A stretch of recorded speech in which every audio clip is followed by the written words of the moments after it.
The story of Noah's Ark begins at a time when the world had become filled with wickedness and corruption. People had turned away from God, choosing violence and evil instead of righteousness. God was grieved by what the earth had become, yet in the midst of all the darkness, Noah found favor in the eyes of the Lord. Genesis 6:8. God's instruction. God chose Noah because he was a righteous man who walked faithfully with him.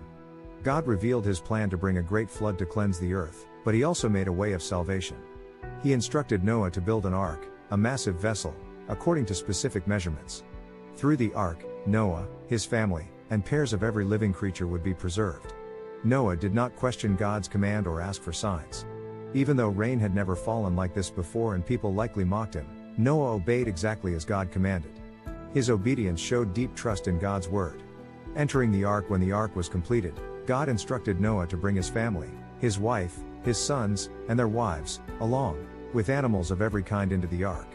At God's appointed time, the doors of the ark were shut by the Lord himself. This moment marked both judgment and mercy, judgment on a sinful world and mercy for those who trusted God. The flood rain fell for 40 days and 40 nights. Waters covered the earth, and everything outside the ark was destroyed. Inside the ark, Noah and all that were with him were kept safe by God's hand.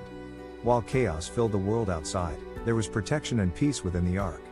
This shows that obedience does not remove storms, but it does place us under God's covering. God remembers Noah. After many days, God caused the waters to recede. The ark came to rest on the mountains of Ararat.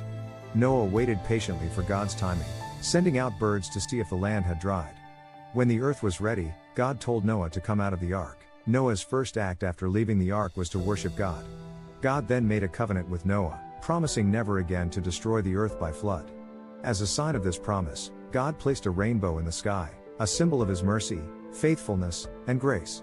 The message of the story of Noah's Ark teaches us, God notices righteousness. Even in a corrupt world, obedience protects and preserves. God always provides a way of salvation. His promises are faithful and everlasting. Like Noah, you may be called to obey God even when others don't understand.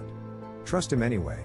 The same God, who shut Noah safely inside the ark, still watches over those who walk with him. When you choose obedience, you place yourself under God's protection, and his promises never fail. The story of Noah's Ark reminds us that obedience to God is never wasted, even when it feels lonely or misunderstood. Noah lived in a world filled with corruption, yet he chose righteousness. He obeyed God when no one else did, trusted God when the instructions seemed strange, and stayed faithful even when there was no immediate evidence that the promise would come to pass.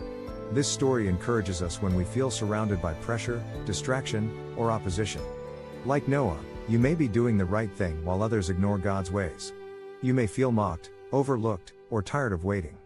But God sees your faithfulness. He remembers obedience, even when it goes unnoticed by people. The ark itself is a picture of God's protection. The storm did not stop because Noah was obedient. The storm came. But obedience placed Noah inside God's covering. This reminds us that faith does not mean a storm-free life, it means a protected life. When you walk with God, you may still face challenges, but you will not be destroyed by them. When the flood ended, God remembered Noah. That phrase is powerful. It tells us that God never forgets those who trust him. Your waiting season is not forgotten. Your prayers are not ignored. Your obedience is not in vain. At the right time, God brings deliverance, restoration, and new beginnings. The rainbow at the end of the story is a reminder of hope. After judgment came mercy. After the storm came promise. God's faithfulness outlasts every flood. If God has called you to build, keep building. If he has called you to wait, keep trusting. Stay faithful, even when the rain hasn't started yet.